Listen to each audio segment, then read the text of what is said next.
Hello and welcome to Caesar and Sartre, a podcast where two scholars talk at the intersections of classics and philosophy. I'm Audra, Will. and today we're going to discuss the philosophy of Immanuel Kant. Um, but Will, before I begin, I must waste a little bit more of your time. Because recently we've been on a German philosophy kick, it seems. Which isn't my main interest, but it's obviously plays a big part in the history of philosophy. Well, I found this song, which is not, I'm not copywriting it. This isn't ours, just to be clear. But I found a song that I think is applicable for this episode. And it's called the Mostly German Philosopher's Love Song. And I'm hoping the audio works. Let me know if it doesn't, but I'm going to subject you to this. I'm sorry. I see. You hear that? Yep.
I think the gag has outlasted itself, but you get the point. Oh wait, I'm not sharing both our screens. There we go. Yeah, you just needed. That was something. You needed to. I did not. I did not pre-watch that. That was that was my that was your live and genuine reaction. You're welcome. And shout out to the YouTuber Germ Boer for that lovely song. Anyway, now I will actually get into business. So Immanuel Kant was born 1724 in Königsberg, East Prussia, which is now Kaliningrad in Russia. And he died in 1804 in Königsberg. The nice thing about Kant's biography is he lived in Königsberg, or he was born in Königsberg, he worked in Königsberg, and he died in Königsberg. He never traveled. Like many autistic people, he just didn't get out of the house. I'm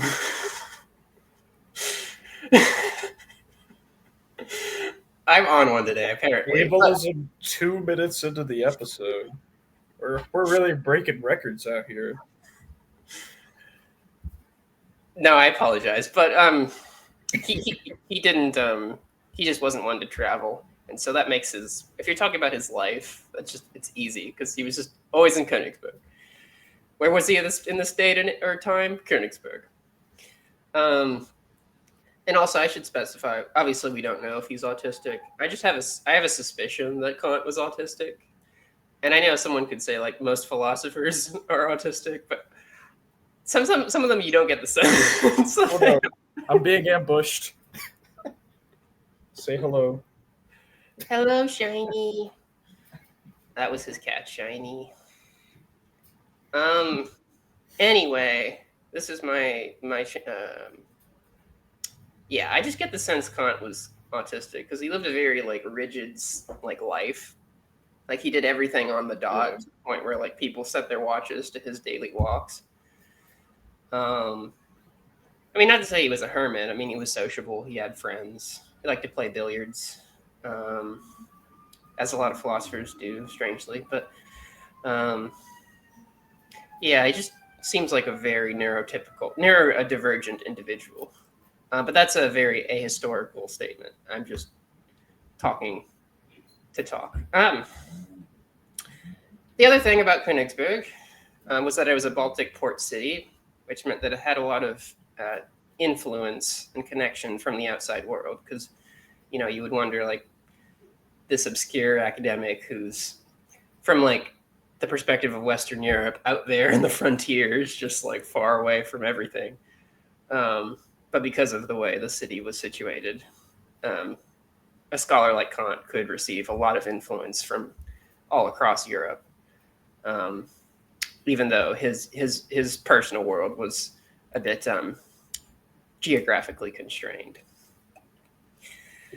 Kant received a strict Lutheran pietist um, education, and pietists were the kind of Lutherans that wanted to return to Luther's message. You're always seeing this with groups of people. They always want to return to the original meaning of some text or the original meaning of their founder. I don't know why, and he didn't like this education. It was mostly just Latin and religious studies. He said later in life that fear and trembling came over him when he remembered those days. So we can imagine it was a very repressive, uncomfortable environment. Upon enrolling at the University of Königsberg, Kant came under the influence of Leibniz's philosophy. Um, Leibniz was another systemic German philosopher, systematic, meaning he constructed a system. And he was part of the rationalist school of thought, which will become important later. The rationalists emphasized reason as the source of human knowledge, as contrasted with like empiricists who associated like sense perception as the source of knowledge.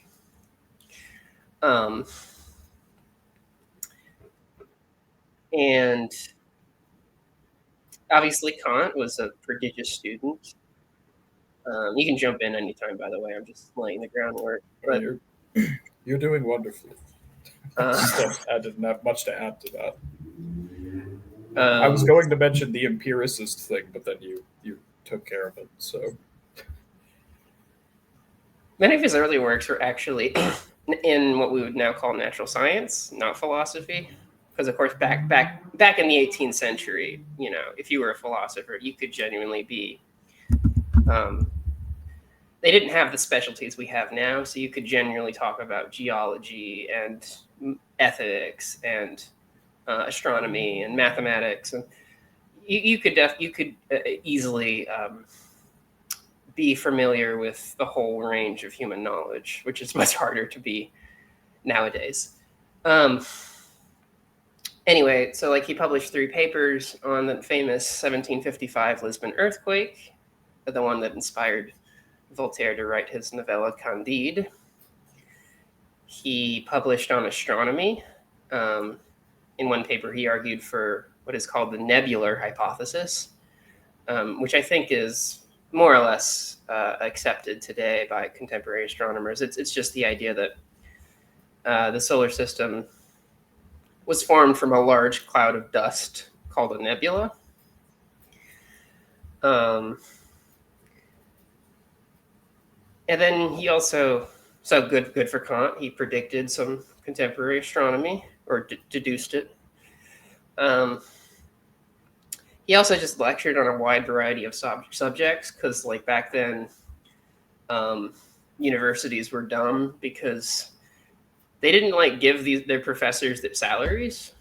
They would give you permission to lecture, and then you earned an income by getting fees from people who attended your lecture.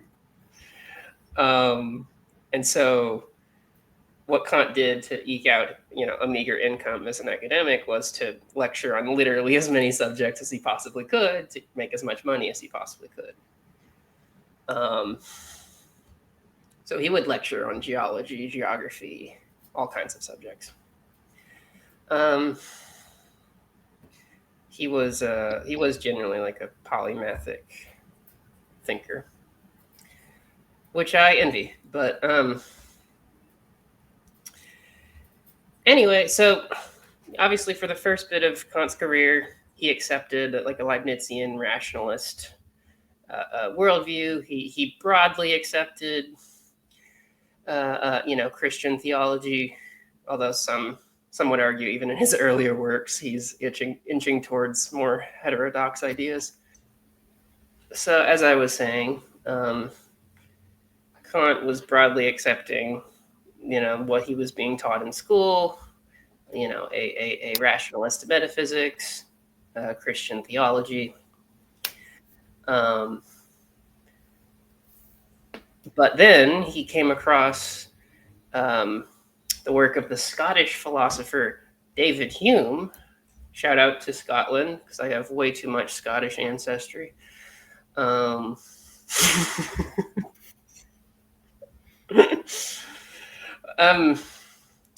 with David Hume, Kant says himself that Hume awoke him from his dogmatic slumber, which is to say, Hume awakened him from these doctrines that he had been taught in school and more or less accepted without question. And why is that? Well, in Hume's treatise on human nature, he suggests that things like causation, morality, and the regularity of natural laws are called into question because they can't be proven by reason alone. It's the old adage of, we think the sun is going to rise tomorrow in the sky. It's risen, every other morning we've gotten up. But, in principle, it could potentially not rise tomorrow. Is that an adage? Well, maybe, I guess adage is the wrong word. That's the example that's used. Sorry. You're fine. Yeah. I mean, so when it comes to the regularity of natural laws, we assume they're going to work as they always have, but we can't know that. It's just something we sort of take by habit or custom. Same with causation. If I knock my water bottle over and it falls on the floor, then we would say, well, my hand hit the water bottle and that caused the water bottle to tip. And then it plus gravity, I guess, caused the water bottle to fall, right? Causal relation. Sorry, my upstairs neighbor is hitting something with a hammer, apparently. We picked a really great time to record this episode. Yeah, that's okay. And also, of course, with morality,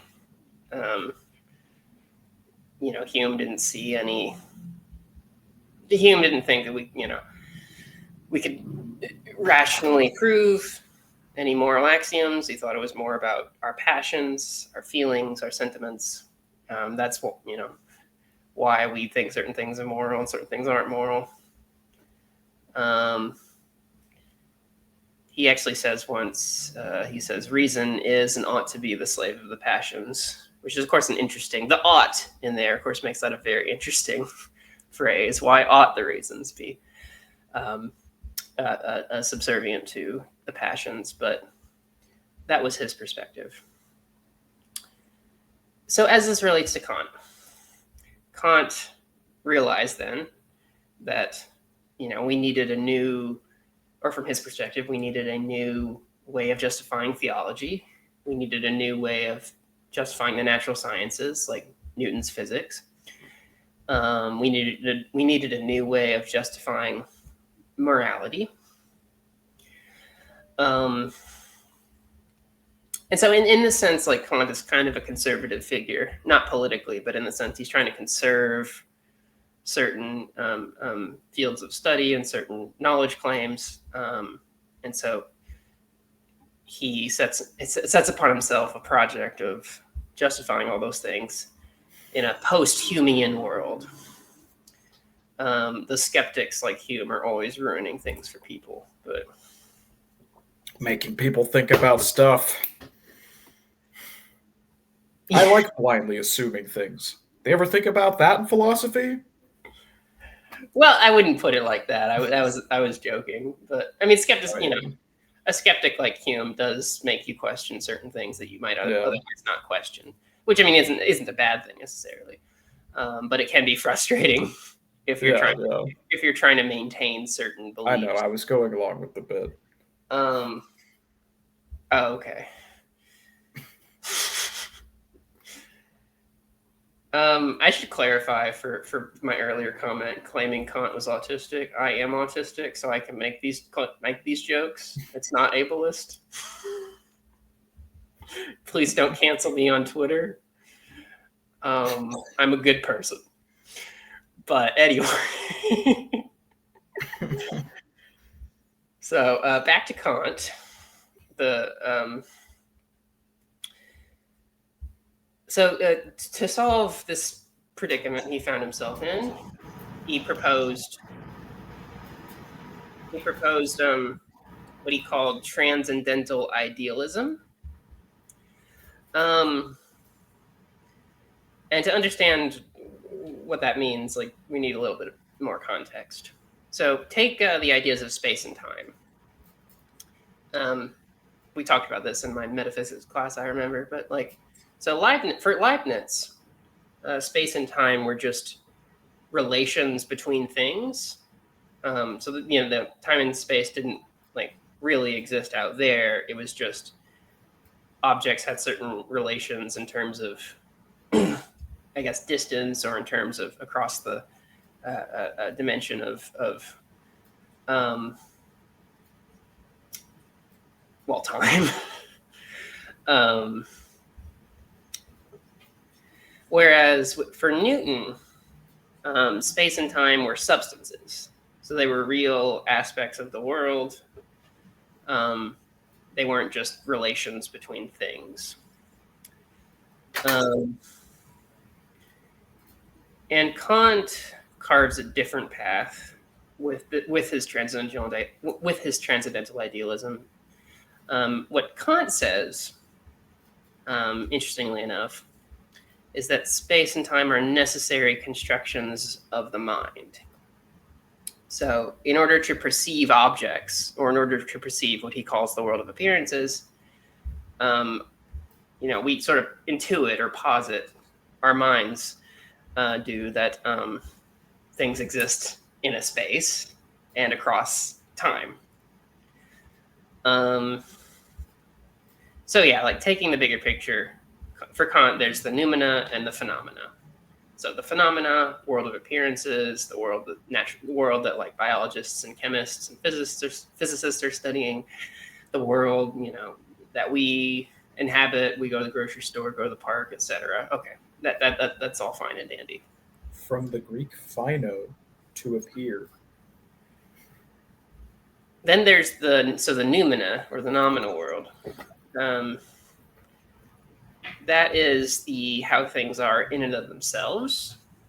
So that is the world beyond sense perception, beyond the mind-independent world, is how philosophers would call it.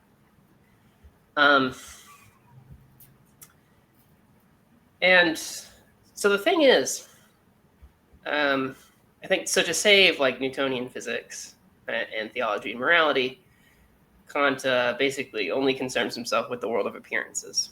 So the Newtonian physics works in the world of appearances, and so that's good enough. So It sounds almost Platonic. Like, In what way? like maybe not Platonic. Maybe that's not right. I don't know. Like the idea that like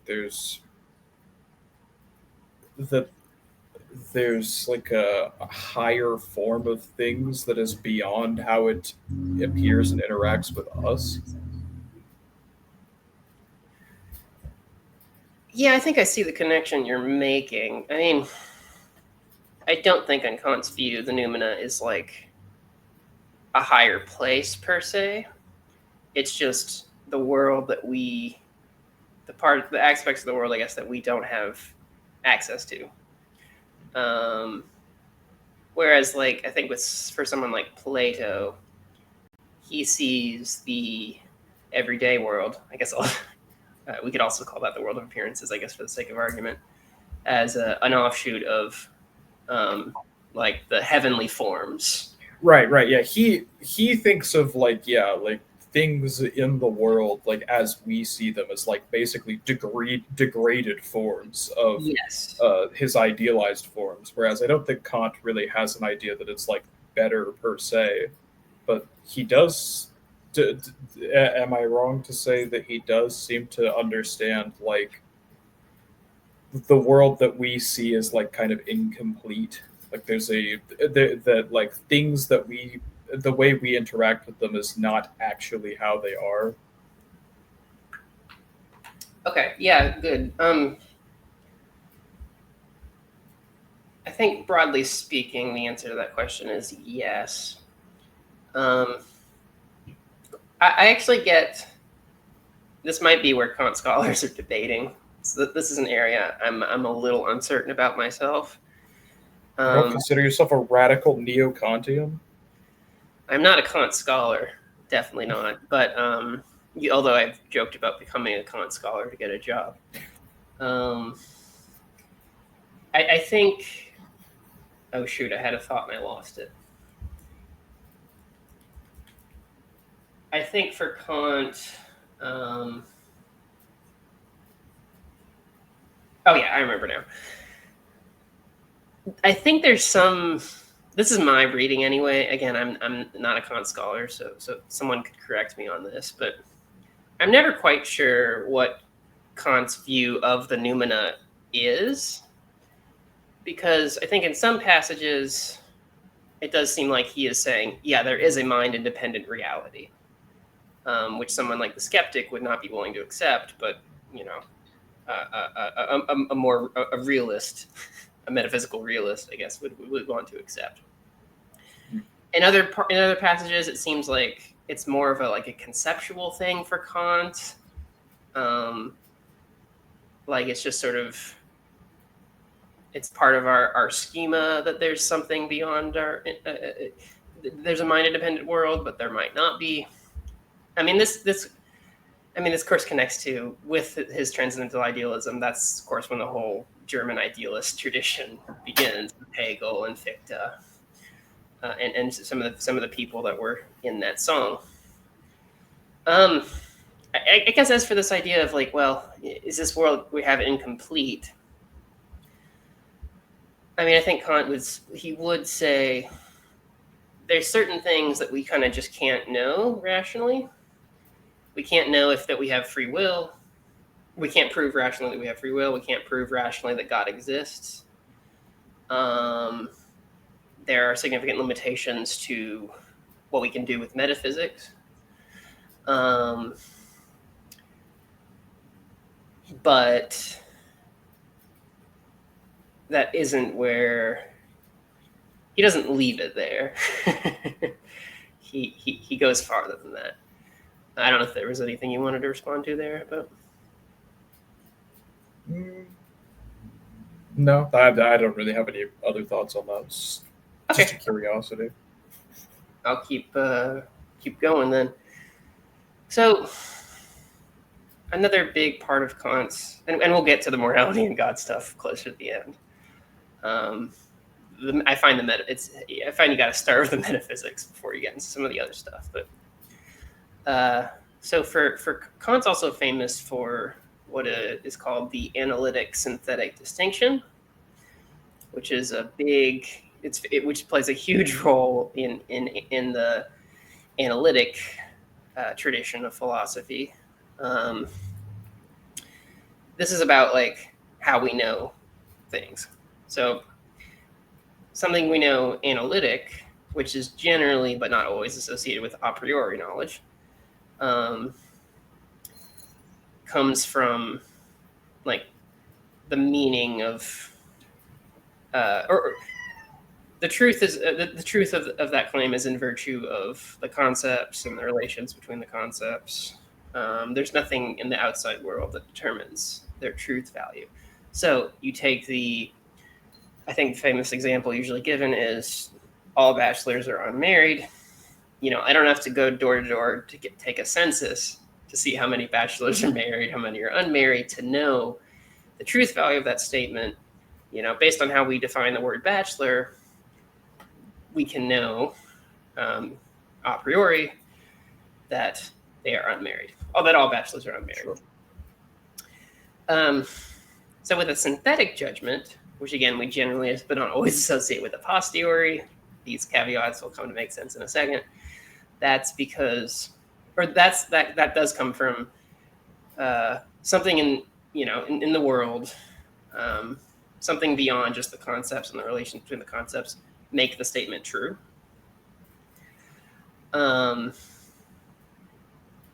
So I don't know. I suppose maybe claims from the natural sciences, we would say, are synthetic judgments. Now,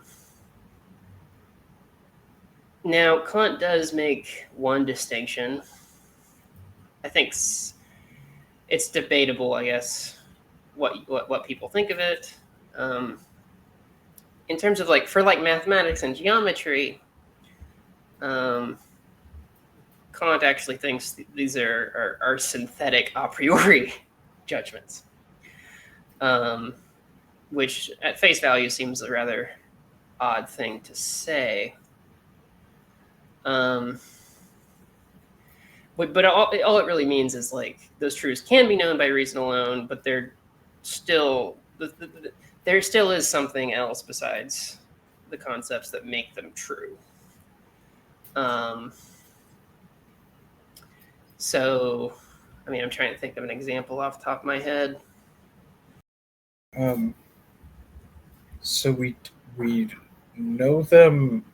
We can know them by reason alone, but we don't.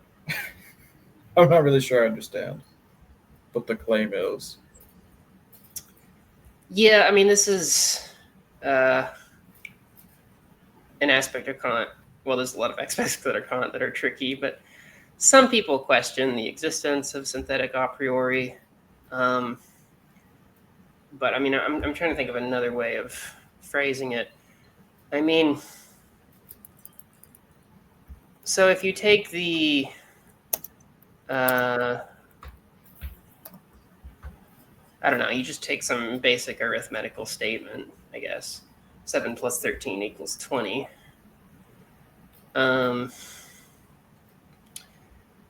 There is a relation between concepts there.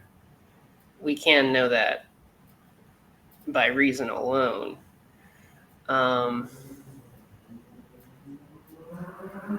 But it's not just the concepts that make it true. If you're following, I know it's hard to wrap your head around, but I'm not 100% sure I understand. Well, if you know where the hiccup is, I might be able to help better. I'm having trouble, I think, describing it myself, but well, okay, so Encyclopedia Britannica says synthetic a priori proposition, the predicate of which is not logically or analytically contained in the subject, i.e. synthetic, and the truth of which is verifiable independently of experience. So yeah, actually, okay, that helps me. So I think with the 7 plus 13 equals 20. Right? 20 is not part of the concept 7 and 13. Sure. So it's not just the concepts alone that determine the truth value. There is something beyond just the concepts, but obviously there is the relation, because there's this there's the addition. So we're adding these quantities together to come up with a new quantity. Isn't the definition of a quantity like always by definition related to the definitions of other quantities, though?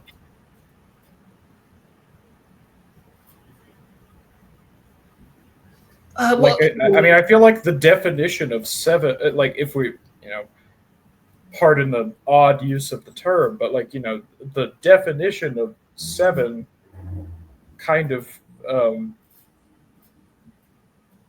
necessarily makes it so that if you add 13 to it, you will always have 20. sure, but it's not. So Well, again, really, it's the difference between relations and the relations between and the concepts themselves determining the truth. Again, 7 and 13 are different from 20, but there is a relationship sure. between 7, 13, and 20, if you see what I mean. Yeah, but I mean, I think like again the terms like just by like you I don't know, that doesn't really make a whole lot of sense to me because like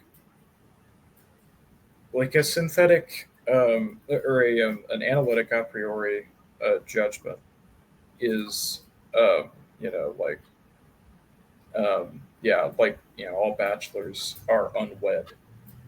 That is the case because the definition of a bachelor requires them being unwed. That's how that works. Yeah.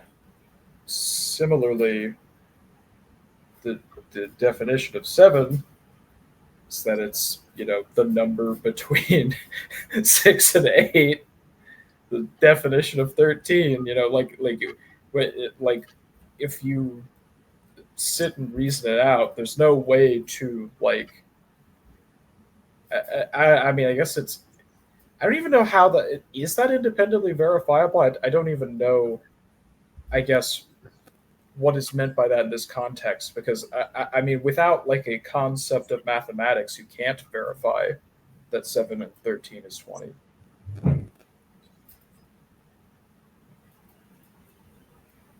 Yeah, I mean, I guess I'm struggling here to properly explain it. I think.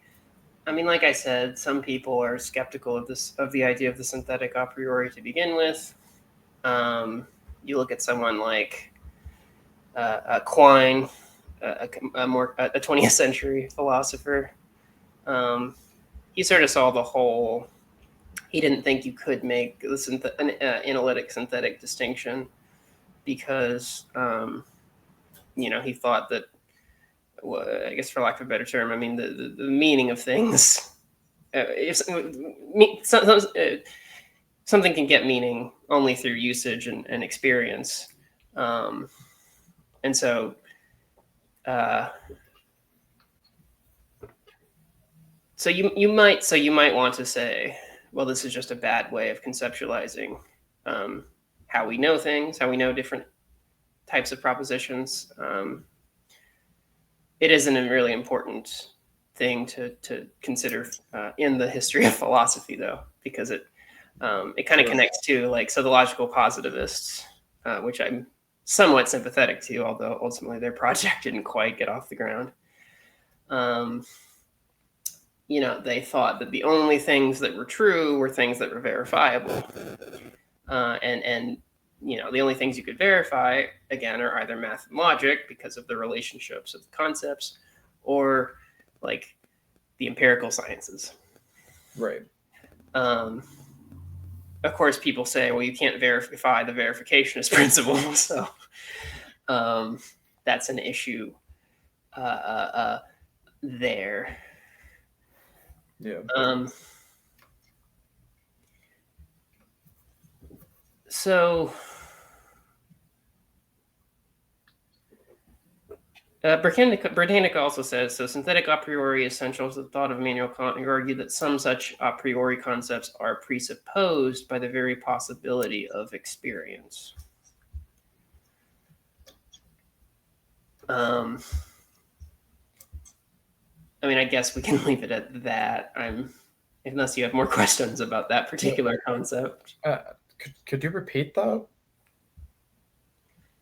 Yeah, synthetic a priori is central to the thought of Kant, who argued that some such a priori concepts are presupposed by the very possibility of experience.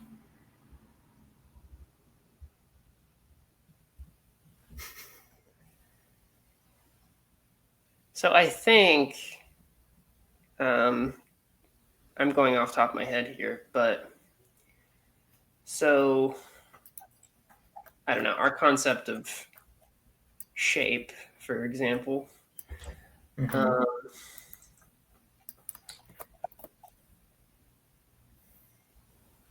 You can, we might say that, well, we have some intuitive understanding of shapes. And now we can do geometrical proofs, like we can sit down on a piece of paper and reason them out, and it's not necessarily that experience is teaching us, or it's not that so much that experience is telling us what the answer is. So we can learn, we can know them by reason alone, but I guess both the construction of our mind and potentially, when it comes to shapes, potentially our relationship to the world of appearances, partly dictates the truth of like geometrical claims. Okay. I think that makes sense, I think. Okay. This is a hard. I don't think I entirely understand it myself, so I might have slightly bungled that explanation, but that's the best I got for now. Geometrical claims, I think, does make sense to me because, I mean, even non-human animals seem to be able to understand like what different shapes are on some level. Like they can react to the same shape the same way. There seems to be some internal impetus to understand geometrical relations. And I mean, you see societies across the world with and without mathematics really being a thing that still produce similar sorts of things like that. But I'm afraid I don't have any more enlightening commentary. Yeah, I mean, I can't. Maybe it's just the way we're defining words here. I might not. When it comes to like arithmetical claims, we might have to leave that for another day. I mean, I would still say that 7 and 13 aren't 20, and that's like the distinction. But obviously, that doesn't take away the relation between. Wait, you would say 7 and 13 aren't 20? No. Sorry, let me rephrase that. The truth. So the truth claim 7 plus 13 equals 20 is true because of something other than the concept 7 and 13. If you see what I mean. I'm afraid I don't. Well, I mean, you have to. Well, you have 20, and you also have the addition. You have this concept of you have the adding. Right. Right. So you can't look at 7 and 13 and just get 20 alone. There has to be some manipulation of the numbers, in this case addition, to get. See, that doesn't really like make that much sense to me though, because like I mean, yes, that is true. To go from 7 and 13 to 20, I mean, that's an operation, but I mean, that's kind of just like an artificial distinction in our brains, right? Like, I mean, if I have like 20 cookies, right? I I apportion them out 7 and 13. I also still have 20 cookies, like they still exist. Yeah, I mean, I'll take one more crack at this, and then I guess we can move on to other things. I did not think that this would be the direction of this episode. This has been an interesting digression. Oh, I'm not even. Yeah, this episode might go a little long. I still have a few other things I wanted to mention, but so this is good. I'm quoting someone from Reddit. I won't say their username because I don't want to put them on blast, but this is the high level intellectual rigor you only get here. We're quoting people from Reddit. It's from the r/ask philosophy. No, it's good. Reddit could be a good listen. Okay, in an ever increasingly AI dominated online ecosystem, like genuinely, like anytime I ask a question now, I just put Reddit at the end of it because like I will not get any legitimate answers. It's just 15 goddamn links to the most obviously AI written articles, and it's like I want an answer to my question. That's it. Like, so this person on Reddit says, a synthetic proposition is opposed to an analytic proposition in which everything in the proposition flows out of one concept.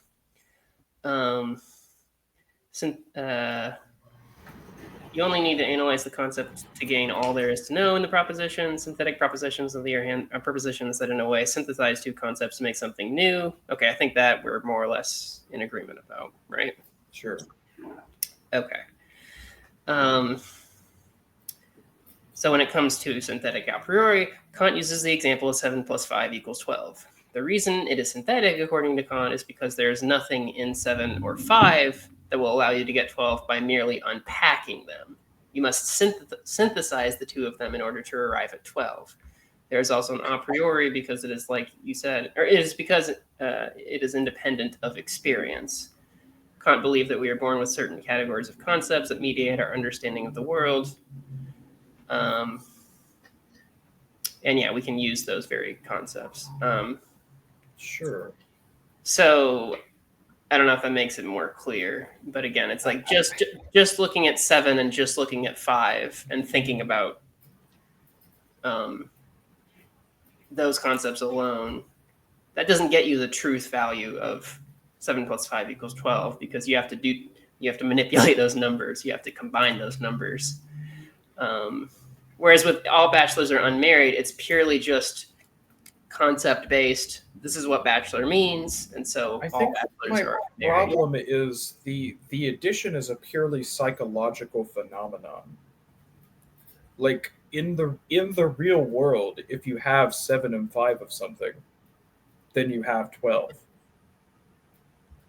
Just by definition, you can't really get around that. Like, right, but we're talking. I have to the right of my computer right now. I have 3 bottles, and then I have 2 cups, which means I have 5 vessels, and I can't really avoid that. Like, it doesn't matter how I split them up. Like, it's still 5. Like, just by the way that numbers work. Well, yes, but I mean, we're talking about what gives these claims truth value. What you seem to be talking about, if I'm not misunderstanding, is like you just go around in the world and you're going to combine numbers because that's just what we do. I mean, yeah, but that's again going back to Kant. That's how our minds work. We can think mathematically. Right, but like I guess like this isn't even really like that would be true independent of my existence, is what I'm saying. Like it doesn't act like my critique of what he's saying is actually that it's a psychological phenomenon. Like he seems to have this idea that you can somehow like separate the math from like independently existing reality, but I mean you just can't. Like there are 5 vessels there. It doesn't matter whether or not I'm here to judge that fact. So you're giving just a more empiricist. Yeah. Like I think that's that's a pretty reasonable like empiricist take. No, like I mean, it's just like it's like if I leave the room, the vessels will still be there. I don't know how that's. I don't know how you would justify believing that like that like the numbers are just things we ascribe to them. So like if all of these terms, the synthetic analytical distinction, if this is all built on like definitions, numbers are defined by the the number. It's an unfortunately difficult to define term, but it's there's five things I can count them out: 1, 2, 3, 4, 5. Like by definition, that's how it works. So I don't Well, really I understand think his contention. I'm worried we're talking past each other because I don't think Kant would say, "Oh, if you walk out of the room, there's no longer 5 water Right? bottles." He wouldn't. He wouldn't. But which is why I'm saying it doesn't really make any sense to say that that's like a different kind of claim than a bachelor is that all bachelors are unwed, because again it's based but you're on not definitions. manipulating the concepts there. The concepts just give you the truth value more. That's the point. Whereas, but you don't really again, the manipulation is just a thing your brain does. It doesn't really have to do with like anything in independently existing reality. I guess I'll move on from that. I'm we're probably not. Sorry, I have derailed us on this subject. No, I think I'm the number one Kant hater out here. I'm probably not explaining it very well. I mean, we can maybe touch on this another time. Yeah, because I'm running out of ways of re-explaining it. So I'll just, and we're already almost at 50 minutes, so I should probably keep moving forward. Sorry, Will. So let's talk about morality. This will also trigger you, probably more so than mathematics, I would hope. But so how does Kant justify morality? Well, I got this from the Stanford Encyclopedia of Philosophy, which is like, it's just a wonderful website. Like, I'm not sure of any other field that has this wonderful gift where you can just go to this website and there's articles about literally every philosopher, every philosophical concept, explained, thoroughly but straightforwardly. And anyway, it's just a wonderful, wonderful tool. I don't think classicists have quite that same website. So. But I spend my time poring over German articles I barely understand. So yes, an arcane website set up in like the 1980s. So yeah, but to quote a little bit, this is from the. I think it's not from the biography. It's not from the article about Kant specifically. I think it's just about his moral philosophy. That article, but. So Kant argued that the supreme principle of morality is a principle of practical rationality that he dubbed the categorical imperative. Kant characterized the categorical imperative as an objective, rationally necessary, and unconditional principle that we must follow despite any natural desire that we have to the contrary. Other philosophers, such as Hobbes, Locke, and Aquinas, had also argued that moral requirements are based on standards of rationality. However, these standards were either instrumental principles of rationality for satisfying one's desires, or external rational principles that are discoverable by reason. Kant agreed with many of his predecessors, yet he also argued that conformity to the categorical imperative can nonetheless be shown to be essential to rational agency. This argument was based on his striking doctrine that a rational will must be regarded as autonomous or free in the sense of being the author of the law that binds it. The fundamental principle of morality is none other than the law of an autonomous will. I know you'll have a lot to to say about that, but let me unpack it a little bit before you jump in, if I may. Will's not a fan of deontology. I mean, neither am I, to be fair, but. So there's a Harvard Kantian, I think Christian Korsgaard, famous figure in contemporary philosophy. You'll notice with famous philosophers, they're never household names, even when they're famous. But she wrote an interesting article about, and this I think does get at sort of what Kant is pointing at. She basically says our morality is based on the various identities we hold. So I think what she meant by that was, so if you're a daughter, a son, brother, sister, teacher, parent, friend, coworker, you're in relation to other people in certain ways, and those relations give certain social obligations. So, like, as with your relationship with your coworker, you're generally supposed to be respectful to your coworker. Don't make their life harder. If you're a child, you're supposedly be respectful of your parents, that sort of thing. And so, this is what Kant, I think, is talking about with the idea of autonomous will and a law that comes from us. It's because we are rational agents that are acting in the world that we must obey the categorical imperative, and if we don't, we're contradicting ourselves. So it's like I don't know, like, I don't want my personal property stolen, for example. So if I'm stealing Will's personal property, I'm contradicting myself because I wouldn't want that done to me. Part of my identity is keeping my property, but I'm just saying, well, this other person, it doesn't need their property. I'm taking it from them. It's interesting. He takes this idea to such an extreme that when Kant talks about the death penalty, and Will knows about this because he read a paper I wrote about this a while back. But so funny thing between Kant and Kantians all against the death penalty. They hate the death penalty. They think it's against the categorical imperative. Not Kant. Kant thought death penalty was in alignment with his moral philosophy, and he says that the honorable man who murders someone will want the death penalty, whereas the knave, the unhonorable man, will want just lifelong penal servitude or something. So you're impinging someone's honor by giving them life imprisonment and not just killing them because they killed someone.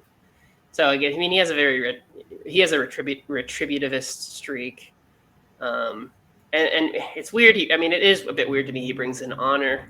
I don't think a lot about honor, and that seems a bit old fashioned. But that's his point. I've seen many things about Kant. So because of our identity, the death penalty is a necessary punishment. Because of our identity, we ought not steal, we ought not lie, etc. I guess I'll let Will jump in. It's like, God, where to begin with with Kantian ethics? It's like, I just feel like you can't. There's nothing that Kant illuminates. Can I add something really quickly? I'm sorry. Yeah. I realize I never defined the categorical imperative for the audience. That's a good idea. So there's actually different formulations of the categorical imperative, but there's 3, right? I think there's 4 or more. Actually, there's 4? A lot. Okay. But the famous one, I think, is his first formulation, which is act in such a way that you could this is a bit paraphrasing, but you could rationally will to be a universal law. So we shouldn't lie, for example, on Kant's view, because we can't rationally will that to be a universal law. We can't. We shouldn't we don't rationally want to be in a world where everyone's lying to each other all the time, right? That would be chaos.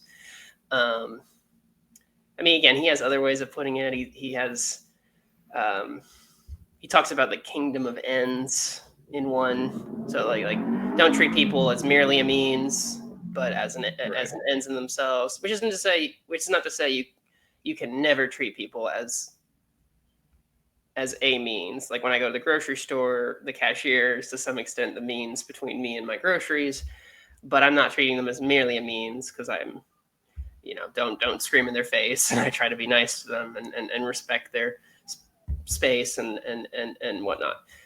Yeah. So anyway, I just wanted to add the definition so people know what Kant actually means by categorical imperative. Sure. No, I'm actually glad you mentioned that because I think that makes what I'm about to say a lot easier. Because, yeah, I mean, I guess the problem with it at its root really is that no human has ever lived in such a way that they would want everything that they do to be like universally applicable. I don't know why I could pronounce that phrase. Law, like, and no one would want to. It's like you mentioned the possibility of him being autistic earlier, and I feel like I do think this kind of explains this thinking, the need for everything to be hyper rational in a world that just isn't that rational a lot of the time. Like you wouldn't want a lot of things to happen to you, but like sometimes people want things to happen to them that you don't want to happen to you. So should you do what they want? It's you wind up with so many like weird logical problems whenever you run this out forever, I think. Wait, could you elaborate further? Wait, so when you say we run into logical problems, you mean? Yeah. So like, oh, give me a second.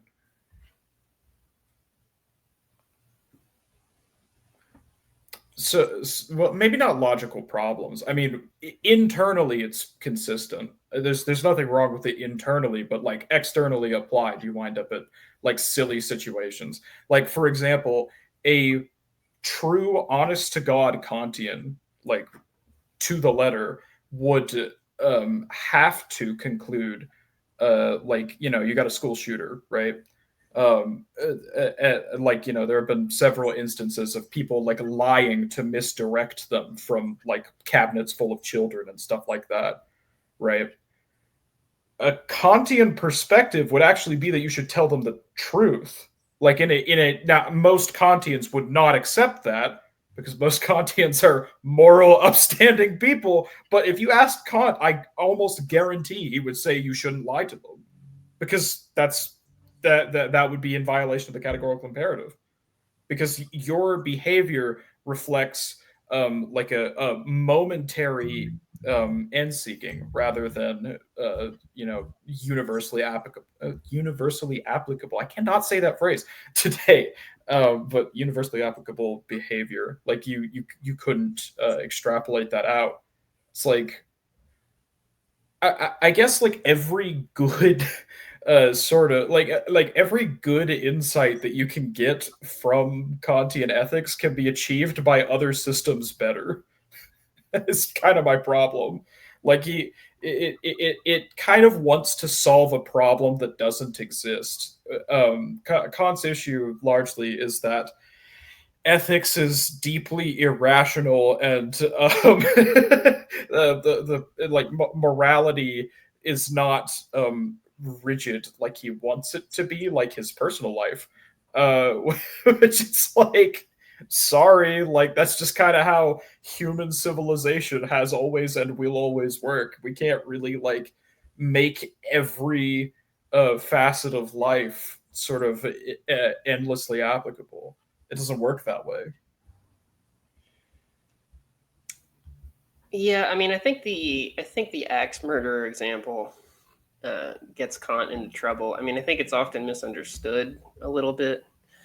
I guess to play steel man for Kant for a second. Sure. So he says in on a supposed right to lie because of philanthropic philanthropic concerns, he says, quote, "To be truthful, honest in all declarations is therefore a sacred and unconditional commanding law of reason that admits of no expediency whatsoever." Right. Now, again, taken on face value, that does seem to booster what Will is saying. But I think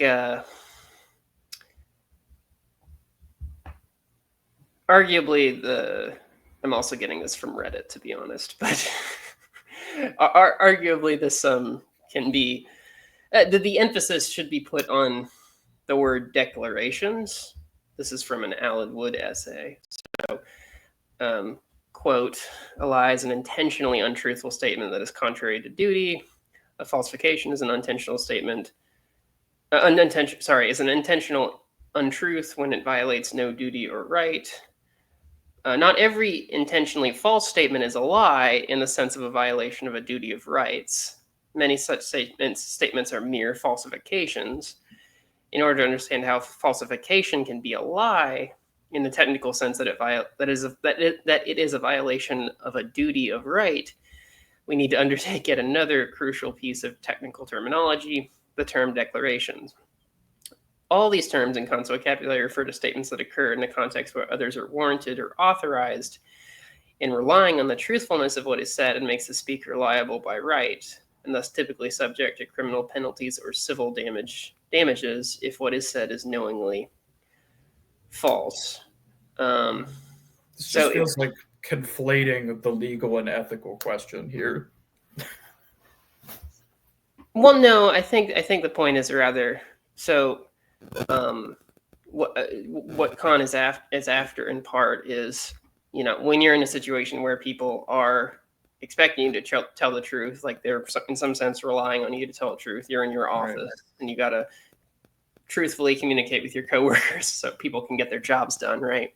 Sure. And you could say, well, with the axe murder example, you're not in a situation where you're not in that kind of situation. It's not where someone is expecting you to be truthful, to rely. It's not a situation where other people are relying on or expecting a truth value from you, expecting truth claims from you. It's a separate case where you. I don't think that's true, though. The axe murderer is expecting a truth claim from you.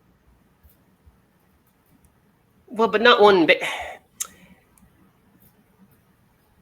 Not one. Not one which is in accordance with duty, if you know what I mean. I mean, so when I'm being truthful, yes, but that's when I'm being truthful to my coworkers in the office. Not that I work in an office, but like those are the truth claims that are duty based, whereas an axe murderer asking where my friend is, that's not duty based. I guess. I don't know. Kant doesn't really I don't know. I don't recall Kant making such a strong distinction, though. This seems to be neo-Kantian.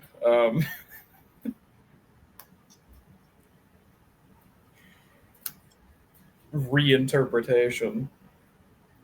Yeah, I mean, another way to put it is as long as you're not making a declaration, I mean, you can say whatever you want to the axe murderer, because it's not about.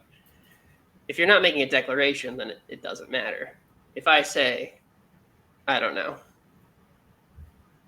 I can't think of any examples, but a declaration again in the sense of, where was that definition?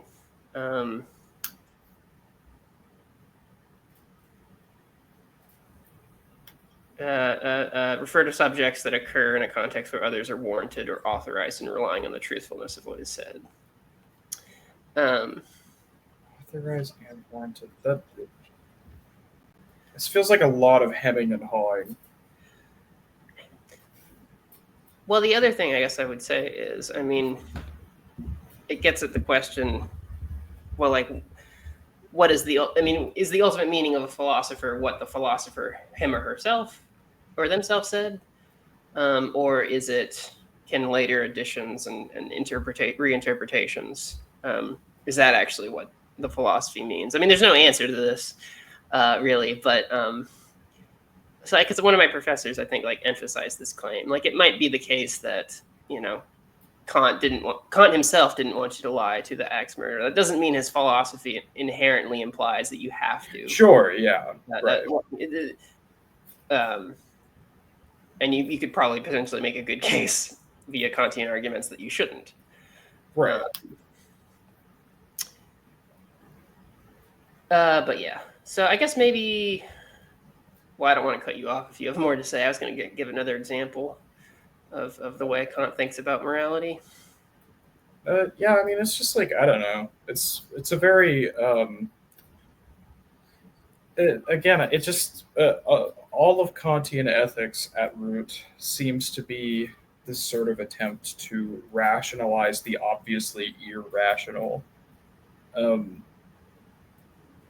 I don't know. Like, I don't really ever. I never find Kantian arguments compelling for this reason. It's like any other system you can come up with like a better argument. I mean, I think, like, if you we're not talking about utilitarianism in any depth today, but it's like, like, I feel like just on like a basic level, a utilitarian argument will always come across like more compelling.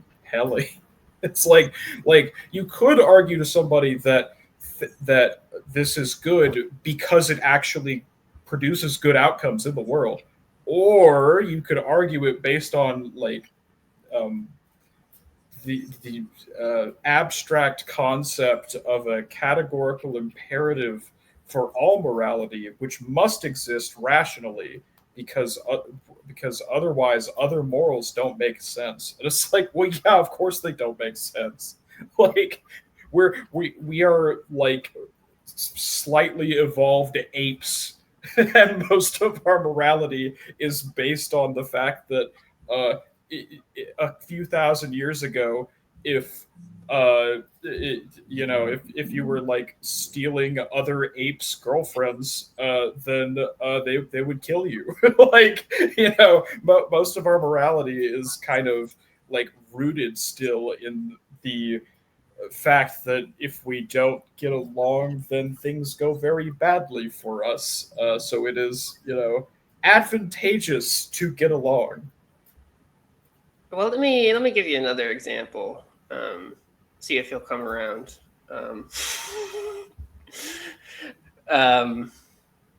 This so goes back actually to a biblical commandment, a famous biblical commandment. So Kant has a good. He talks about in his work on ethics. I think it's on the. I guess it's just on. I think it's called on the metaphysics of morals. But he talks about the injunction to love your neighbor. Right. And of course, that's an injunction that people have like debated and criticized and thought about a lot. For who is my neighbor? For who is not my neighbor? That's a big question. Freud has a funny quote. He says, "I must confess that he, my neighbor, has more claim to my hostility, indeed my hatred." So that's a very human moment from Freud, because I think it's understandable. Like, yeah, there's a lot of assholes in the world, and like, so maybe we ought to be mean, or maybe we ought to, maybe at least ought to not love certain people that might happen to be our neighbors, again, whatever that category is. For Kant, of course, Kant's not, as always, he's not content to focus on mere inclinations. He thinks we're better than that. Sure. And he actually makes this interesting argument. You'll probably get a kick out of this, but so first off, we have a duty to be happy, which again sounds a bit weird, but like his reasoning is more or less that, well, when we're happy, So when we're unhappy, we're more likely to transgress the moral law. Right. That actually makes sense. And so, we should try to make ourselves as happy as we can, again, within the confines of the moral law. So we're more likely to obey the moral law further in the future. Yeah, in a Kantian framework, that makes a lot of sense. Yeah. But after putting forward that argument, he says, quote, the want of satisfaction with one's conditions under pressure from many anxieties and amid unsatisfied needs could easily become a temptation to transgression to duty. It is undoubtable in this way, again, that we are to understand the passage from Scripture in which we are commanded to love our neighbor, even our enemy. For love as an inclination cannot be commanded, but beneficence from duty, even though no inclination impels us to it, and indeed natural and unconquerable aversion opposes it, it is a practical and not a pathological, relating to pathos, love, which lies in the will and not in the propensity of feeling, in principles of action, and not in melting sympathy. And it alone can be commanded. And so Kant here is actually echoing. So the medieval philosopher Maimonides, he has a similar interpretation. I was getting ready to say this is a very this seems like a very Jewish perspective on this thinking. But I guess yes. So the overall point, I guess, I was trying to get at with that quote is, again, it's about actions. What can we be compelled? What can we be commanded to do day to day? So I can, I can be commanded to love my neighbor in the sense that I can be commanded to be nice to my neighbor or help my neighbor when he's in trouble or something. Like personally, I might, maybe I can't stand the guy, but that's a totally separate question to the moral law from a Kantian perspective. I think the problem with his reasoning here is that's, I mean, I think your association there with Maimonides is very correct, and that's actually the problem. Love thy neighbor is a Christian commandment, not really a, not like in the, in Jewish law, like the conception is very different from what's going on in what Christ is saying. Christ is challenging the when he says that, he's challenging the Sanhedrin, who are they're accosting him repeatedly, and then finally they get a legal scholar to come up to him and say, "Oh, well, what's the greatest commandment?" It's supposed to be a trick question. You can't say a greatest commandment in the law. And then Jesus says, "Thou shalt love the Lord thy God with all thy heart and all thy strength and all thy mind." And then he says, "Okay, well, what's the second best?" It's such a funny interaction if you read it and you're not thinking about it as scripture. Like, just read it as a story. It's like, what the hell? But then he's like, "Okay, well, what's the second biggest one?" He's like, "Love thy neighbor as thyself," and which is actually. It is a commandment to change your mindset, regardless of what Kant attempts to argue there. Like, the point that Jesus is making is that the law is unconquerable. You cannot fulfill the law completely on your own. It's not doable. So people under under Jewish law would they, being human beings, have to make the compromise to do what's best for people anyway. But what Jesus is saying is that you actually should go beyond that, and you should constantly fail but try anyway to literally love everyone. That is actually what Jesus is saying. Okay, that's interesting.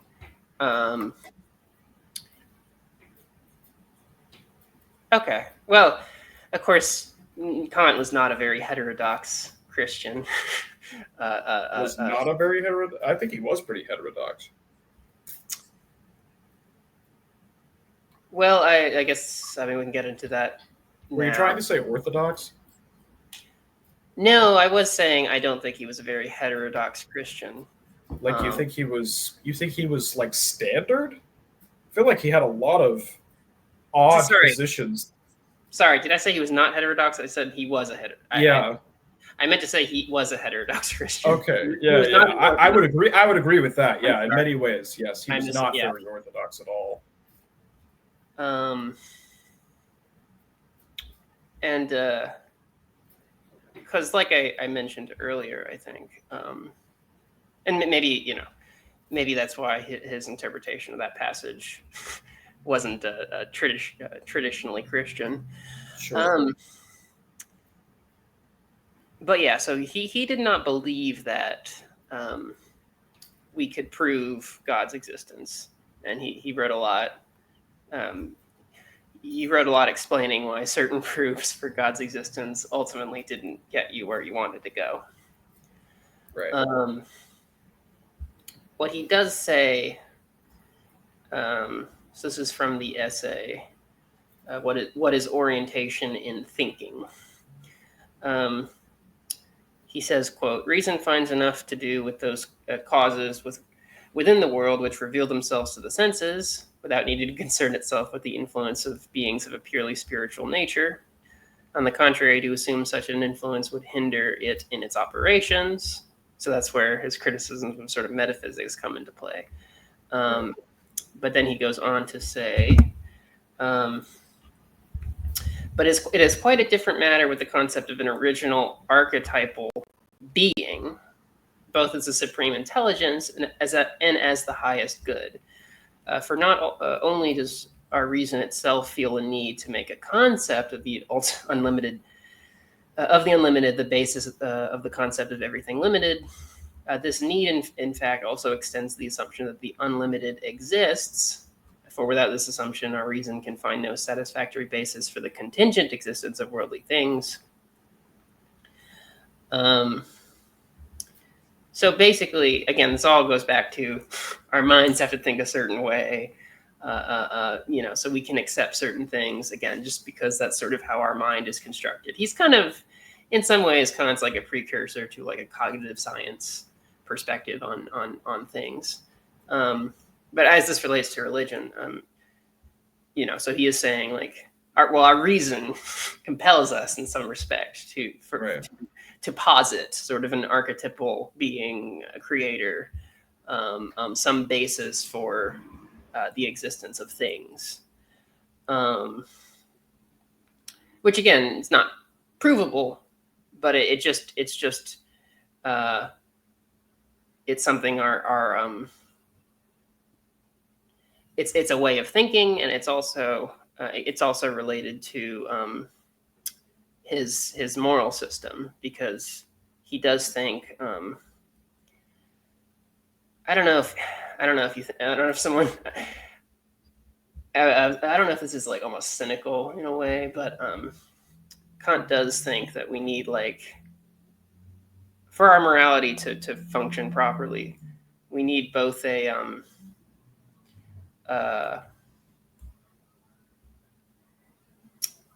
how would you put it? Like rational and a spiritual justification? No, what I was going to say was we need to posit another world in which actually I think I have the quote here. He says,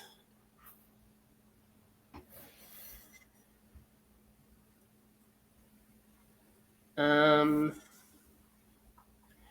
the purely practical use of reason consists in the formulation of moral laws. All of these lead, however, to the idea of the highest good that is possible in the world, insofar as it is attained by means of freedom alone.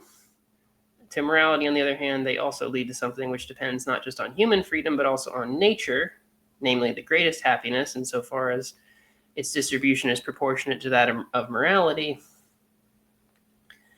And so basically, the way Kant puts it, I think, is, I mean, you might have noticed that life is sometimes unfair. Sometimes bad things happen to good people, and sometimes good things happen to bad people. And so for Kant, the idea of the highest good, since the highest good in this world isn't even always actualized, so there might actually be, or there presumably is, a way in which, if we believe there's something measurable to goodness, we could say, well, there is a way of which we could have the maximum amount of good in the world, but that doesn't happen often, and so there must be like another world in which goods are justly distributed, in which the saints don't suffer, and that this could be a basis for the moral law. I mean, he doesn't say actually. He doesn't say that we should obey the moral law because God tells us to. He doesn't like that idea at all. Kant doesn't have any sympathy for like just blind faith, or blind obedience either. But so sometimes divine command theory. Yeah, I mean, sometimes he conflates God with the moral law. Sometimes he says like God, the moral law is above, his concept of God. Right. So I mean, take that what you will. I mean, and even this is why I said he's a very heterodox Christian. I mean, how he thought about God is not clear. I think in a posthumously published work, again, he sort of fused God and conscience, which some would say is kind of tantamount to a kind of atheism, but depends, I guess, how you define these terms. But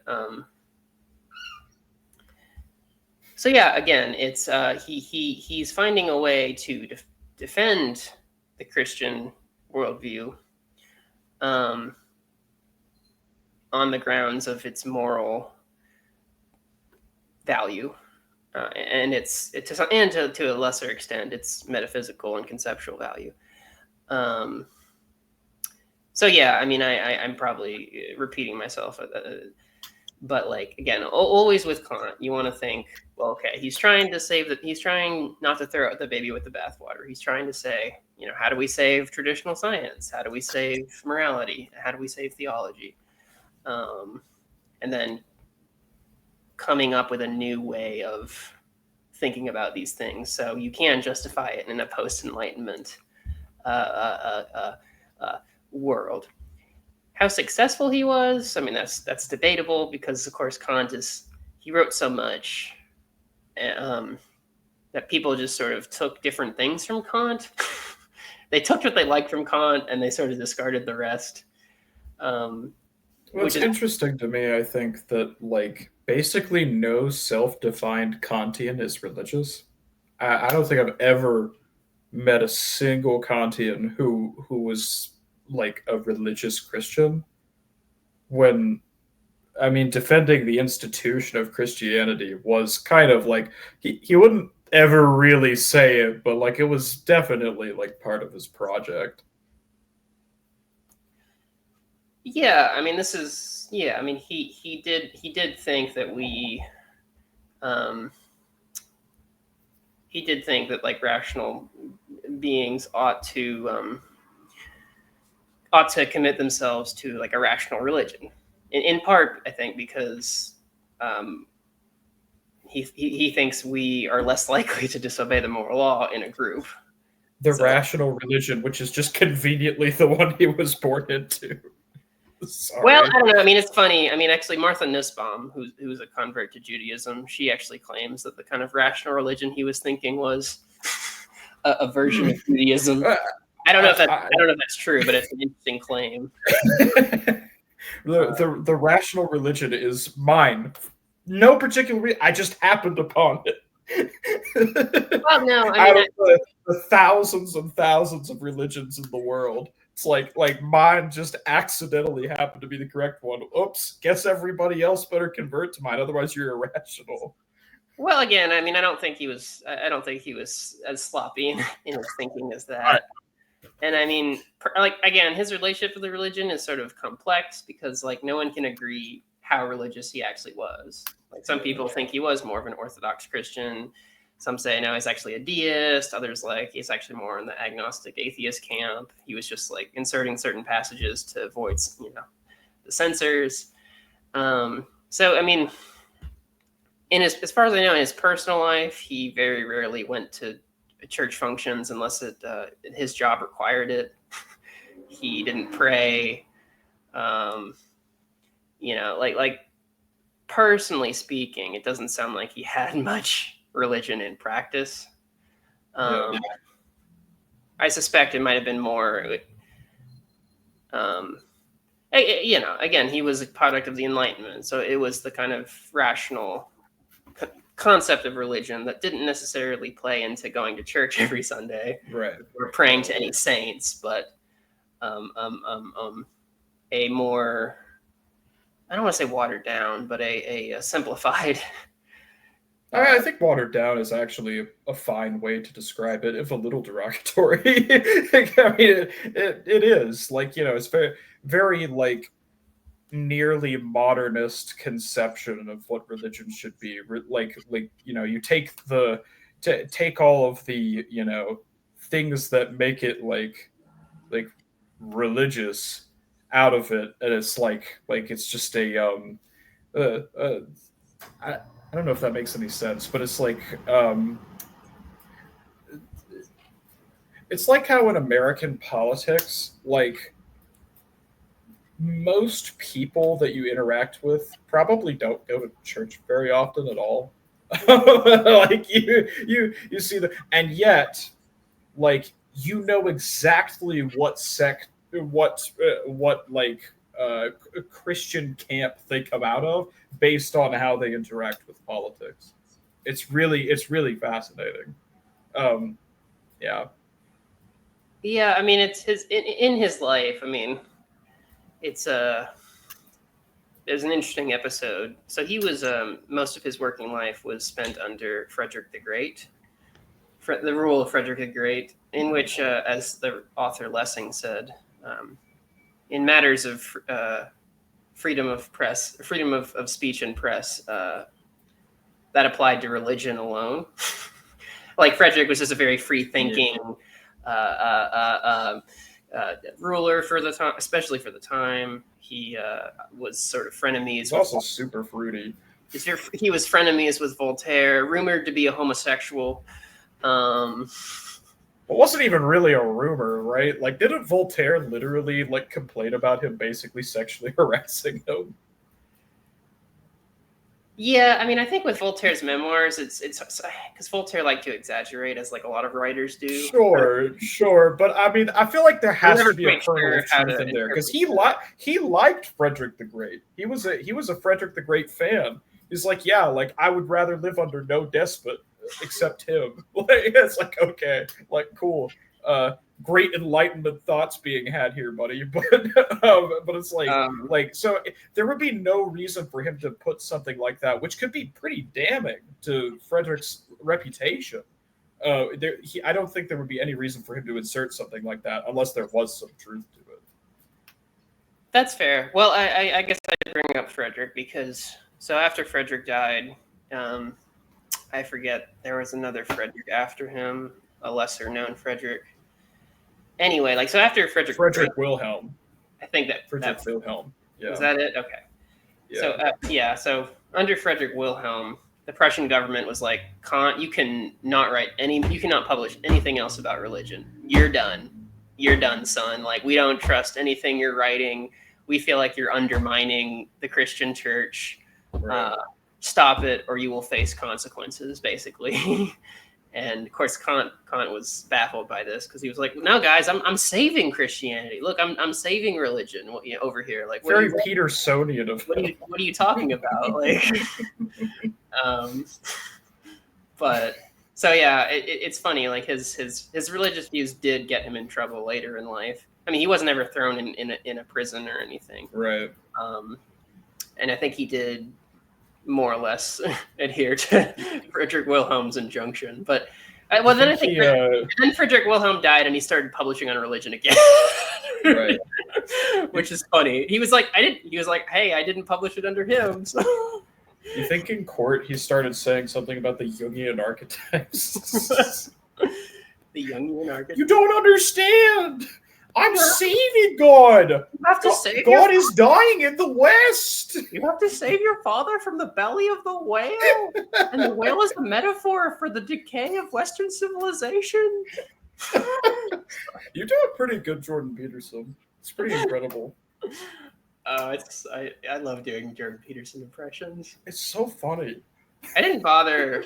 I know he did that recent thing. This is totally off topic, but I know he did that 20 atheists versus Peterson. Right, yeah. And he got absolutely bodied, too. I heard he was so bad. I think I watched it. Oh, go ahead. Oh, one kid went up to him and just absolutely annihilated him. It was so funny.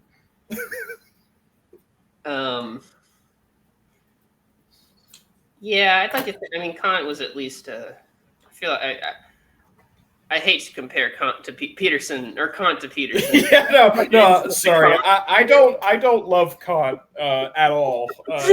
Anyone who knows me long enough knows that I'm a Kant hater through and through. But like I would never sincerely compare him to Jordan Peterson. That's they have I think a vaguely similar ideological project when it comes to religion, but that's about where the similarities end. Unlike Jordan Peterson, he was actually a philosopher and actually pretty competent and not a massive drug abuser as far as I know. It depends on your definition of philosopher. Depends on your definition of methamphetamine.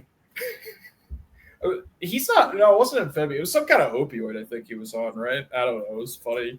Oh, I don't remember. Yeah, it was. He looks so bad now. He had to be put in. It's really degraded him. His withdrawals are so bad. He had to be put in a coma for a little while. It was bad business. I forget what he was addicted to, but it was a pretty bad addiction, from what I heard. Why didn't he clean it? Why didn't he clean his room? That's what I want to know. It sounds like he didn't clean his room very well. Before he went out and tried to fix the world. Sorry. No, you're fine. Well, I've fully derailed us on Jordan Peterson on the Kant episode. That's incredible. Well, we are a bit over time anyway. But I was gonna say, it does remind me. Again, and we could do a whole episode on this as well. But of course, it depends how one thinks about things like religion and God, and whether one if one thinks literalists or traditionalists are more real or not. But I could see one similarity, I guess, insofar as it does feel like. So with Peterson, it's I feel like one of my big issues with him is it feels like an atheist who's trying to convince himself to believe, and so he's doing it by telling everyone they need to believe, in the hopes that he keeps saying it to other people, he'll do it himself. It's like the closeted gay homophobe thing. Yeah, and again with Kant, it was a bit more complicated than that because he was actually intelligent. That helps. And an important historical figure. But are you telling me we won't be telling our grandchildren about Jordan Peterson? I will try to shield them from Jordan Peterson if I can. I think that's what a good grandparent would do.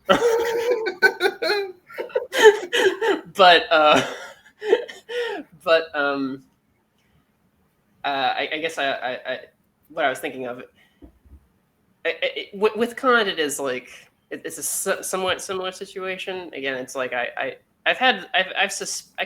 part of me suspects, again, he was not super religious himself. Again, we can't really know that. You can't read the mind of a living person, let alone a dead person. But you can understand, I think, why the Prussian government was we don't trust this Kant guy. He doesn't seem very orthodox. Yeah. But no, I would agree. You don't have to hem and haw about making judgments about historical figures' psychological states, though. I'm a literary guy. That's what I do. I wrote a paper not too long ago where I made a whole argument about Plautus and feminism. It was great. Well, I did say earlier that I thought Kant was autistic, so True. I fully agree. I think we need to. I think scholars need to be less to him. I think scholars need to be less guarded about making judgments about people's psychological states. Like people are like way, I think there's been a reaction to that since the Freudians went about trying to psychoanalyze every historical figure, and like the past few decades, there's been like this reaction where like, oh, actually, you can never tell anything about like historical people's. Mind states. It's like, okay, yeah, like sure, but also I definitely know Edgar Allan Poe had depression. like I don't need like I don't need to be inside of his head to tell that. Like, empirical data does you can make reasonable judgments from this, I think. But yeah, I mean that's fair. I mean, I think yeah, I mean, in a more casual way. I mean, and again, I think I said this before, but with certain thinkers or philosophers or writers, like their personal life matters so much to their work. Well, with Kant, it's a little, with Kant, I mean, I know I was joking about him having a DSM diagnosis. His personal life isn't super important for his work. It's a little important, but it's like more. Since it's more theoretical. It's you can separate the two pretty easily. But with some other philosophers, it's like you can't separate their life or their work. There were two or authors or whatnot. The two were just too interconnected. Sure. Anyway, well, we're about at an hour and 40 minutes. Yeah, we went on for a while. Yeah, and I was going to talk about Kant's politics also, which are actually quite interesting, but we'll have to leave that for another time, I think. Because Kant's the only thing I'll say now, I guess, is Kant's politics are actually very modern.